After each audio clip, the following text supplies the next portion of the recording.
Queridos irmãos, queridas irmãs, bom dia! Hoje, terça-feira, 1º de agosto, da 17ª semana do Tempo Comum. Estamos iniciando o mês de agosto, mais um mês, né, nessa escuta da Palavra de Deus com a nossa Lex Divina, e a gente está vendo o tempo correr.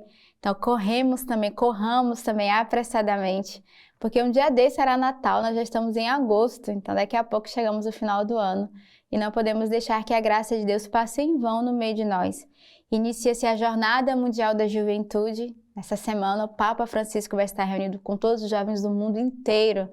E a alegria de ter a caravana Sementes do Verbo, 120 jovens que estão acompanhando junto com a nossa comunidade. Nós temos os irmãos da Bélgica que estão acompanhando com os nossos missionários, temos jovens do Canadá participando e brasileiros, portugueses, né, jovens de vários lugares do Brasil que se reuniram, amigos e benfeitores da comunidade que também, membros de aliança, estão vivendo esse tempo forte com a nossa comunidade. Então, rezemos pelos nossos jovens para que eles façam uma profunda experiência com Deus, uma experiência de evangelização, né, uma experiência também junto ao nosso Papa Francisco com as intenções que o Papa traz no coração. Então, obrigado a você que ajudou os nossos jovens a chegarem até Portugal, você que contribuiu rezando, mas também de forma financeira, a nossa gratidão. E certamente os jovens rezam e levam a intenção pessoal de cada um. Hoje a igreja faz memória de Santo Afonso Maria de Ligório. A primeira leitura de hoje ela é retirada do livro do Êxodo. Moisés tomou a tenda e a armou para ele, fora do acampamento, longe do acampamento. Haviam-lhe dado o nome de tenda da reunião. Quem quisesse interrogar ao Senhor, ia até a tenda da reunião, que estava fora do acampamento. Quando Moisés se dirigia para a tenda, todo o povo se levantava. Cada um permanecia de pé na entrada da tenda, e seguia Moisés com o olhar até que ele entrasse na tenda. E acontecia que quando Moisés entrava na tenda, baixava uma coluna de nuvem, parava à entrada da tenda e ele falava com Moisés.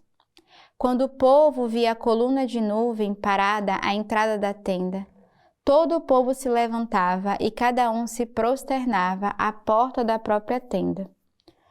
Então o Senhor falava com Moisés face a face, como um homem fala com o outro. Depois ele voltava para o acampamento. Mas seu servidor Josué, filho de Num, moço ainda, não se afastava do interior da tenda. Ele invocou o nome do Senhor.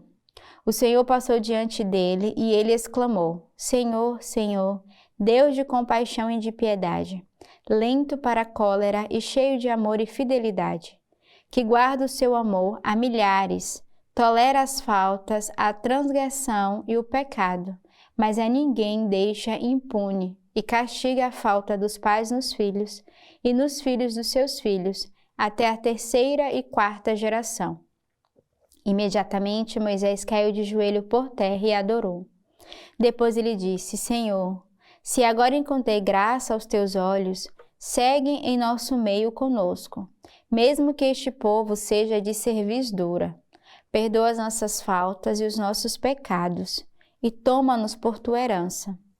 Moisés esteve ali com o Senhor 40 dias e 40 noites, sem comer pão nem beber água. Ele escreveu nas tábuas as palavras da aliança, as 10 palavras. Então aqui a gente encontra um relato onde Moisés vai dialogar com o Senhor face a face. Primeiro ele vai armar uma tenda, e aí ele vai ser questionado, né? Por que Moisés levantou essa tenda que permanecia de pé. Mas aqui a gente vai perceber que quando o povo via a coluna de nuvem parada, eles entendiam que ali era a presença de Deus. E é bonito porque o Senhor passa diante deles, né? E eles vão clamar, Senhor, Senhor. E vai fazer essa oração, né? Deus de compaixão e de piedade, lento para a cólera e cheio de amor e fidelidade. Então eles vão reconhecer que o Senhor é esse Deus que é lento para a cólera, mas que tem amor, compaixão, piedade do seu povo. Apesar do Senhor castigar, O povo, por causa dos pecados, eles reconheciam que a misericórdia de Deus era bem maior do que o castigo. E eles vão fazer uma leitura, O Senhor que tolera a falta, a transgressão, o pecado, mas a ninguém deixa impune, castiga a falta dos pais nos filhos e dos filhos nos seus filhos até a terceira geração. Então eles reconhecem que de fato o Senhor castiga o povo por causa do seu pecado, mas sobretudo que o Senhor age com misericórdia, que é lento para se encolerizar face o coração duro, a servidez do coração desse povo.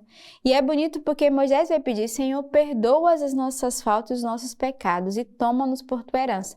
Moisés que reconhece o Senhor e que vai pedir perdão e que quer fazer parte dessa nação e desse povo que o Senhor escolheu. E aí ele vai passar 40 dias e 40 noites, com o povo ali caminhando no deserto. O salmo de hoje é o Salmo 102. O Senhor realiza atos justos, fazendo justiça a todos os oprimidos. Revelou seus caminhos a Moisés e suas façanhas aos filhos de Israel. O Senhor é compaixão e piedade, lento para a cólera e cheio de amor. Ele não vai disputar perpetuamente e seu rancor não dura para sempre. Nunca nos trata conforme nossos erros, nem nos devolve segundo nossas culpas. Como o céu que se alteia sobre a terra, é forte seu amor por aqueles que o temem. Como o Oriente está longe do Ocidente, ele afasta de nós as nossas transgressões. Como um pai é compassivo com seus filhos, o Senhor é compassivo com aqueles que o temem. Então, o salmista de hoje vai lembrar essa primeira leitura. Inclusive, ele traz essa frase que está na primeira leitura, dizendo que o Senhor, ele é um Deus de amor, compaixão e piedade, lento para a cólera e cheio de amor. Então, é uma confirmação da primeira leitura, falando desse percurso de Moisés com o Senhor, da misericórdia, do amor que o Senhor tem, mas também daquilo que o Senhor realiza com o seu povo diante do seu pecado. O evangelho de hoje é retirado do livro de São Mateus. Jesus, então, deixando as multidões, entrou em casa, e os discípulos chegaram-se a ele, pedindo-lhe: explica-nos a parábola do joio no campo. Ele respondeu: o que semeia a boa semente é o Filho do Homem. O campo é o mundo. A boa semente são os filhos do reino. O joio são os filhos do maligno. O inimigo que o semeou é o diabo. A colheita é o fim do mundo. Os ceifadores são os anjos. Da mesma forma que se junta ao joio e se queima no fogo, assim será no fim do mundo. O Filho do Homem enviará seus anjos, e eles apanharão do seu reino todos os escândalos e os que praticam a iniquidade, e os lançarão na fornalha ardente. Ali haverá choro e ranger de dentes. Então os justos brilharão como o sol no reino de seu Pai. O que tem ouvidos, ouça. Então, a gente já escutou essa parábola na semana passada, onde o Senhor vai explicar a parábola do joio e do trigo, e o Senhor vai falar da importância de deixar crescer o joio no meio do trigo, de deixar muitas vezes crescer aquilo que está errado, o mal, para que possamos separar. Se quisermos arrancar já o joio no meio do trigo, podemos tirar o trigo, porque se mistura. E nós precisamos do tempo certo, do discernimento para fazer essa separação. E aqui o Senhor vai explicar de forma muito clara, por que ele deixou crescer o joio no meio do trigo, para que no tempo certo, no tempo favorável, o joio seja arrancado e o trigo possa permanecer. Neste dia eu quero trazer a cada um de nós também a intercessão deste santo que a igreja celebra, que é Santo Afonso Maria de Ligório. Celebramos neste dia a memória de um santo bispo e doutor da igreja, que se tornou pelo seu testemunho patrono dos confessores e teólogos de doutrina moral. Afonso Maria de Ligório nasceu em Nápoles, na Itália, em 1996. Numa nobre família que, ao saber das qualidades do menino prodígio, proporcionaram-lhe o caminho dos estudos a fim de levá-los à fama.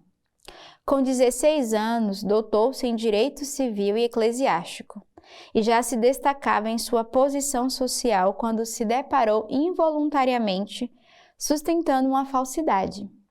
Isso levou Afonso a profunda reflexão, a ponto de passar 3 dias seguidos em frente ao crucifixo. Escolhendo a renúncia profissional, a herança e os títulos de nobreza, Santo Afonso acolheu sua via vocacional, já que o Senhor queria advogando as causas do Cristo. Santo Afonso Maria de Ligório colocou todos os seus dons a serviço do reino. Por isso, como sacerdote, desenvolveu várias missões entre os mendigos da periferia de Nápoles e camponeses. Isso até contagiar vários e fundar a Congregação do Santíssimo Redentor, ou Redentoristas.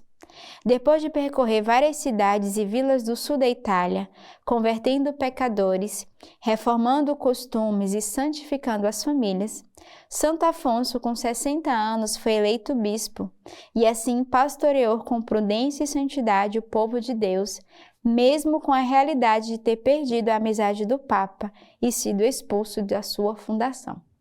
Então imagina este santo, esse homem nobre, rico, que poderia ter tido toda uma carreira, ele renunciou a uma carreira profissional para se tornar um advogado do Cristo nas suas causas.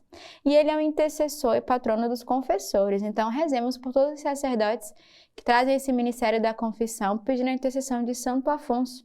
E também este homem que de fato defendeu a fé e que se tornou um grande evangelizador. E rezemos pela família redentorista que tem espalhadas no mundo inteiro, para que o Senhor dê santas e novas vocações a esta congregação. Então, nesta terça-feira, tenhamos um belo dia, cheio da escuta da graça de Deus e que Ele vos abençoe.